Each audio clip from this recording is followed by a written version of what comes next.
video is Learn a Word a Day 40.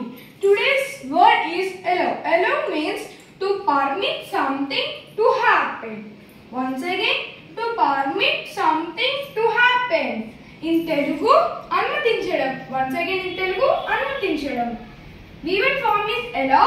V2 and V3 forms are allowed.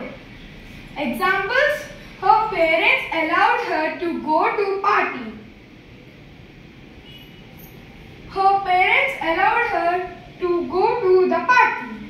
In Telugu, వారి తల్లిదండ్రులు పార్టీకి వెళ్ళడానికి అనుమతించారు. Once again,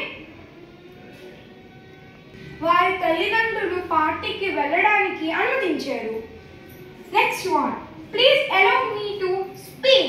Once again, please allow me to speak. In Telugu, నేను మాట్లాడడానికి అనుమతి ఇవ్వండి. Once again, నేను మాట్లాడడానికి అనుమతి ఇవ్వండి. Thanks for watching. Please subscribe.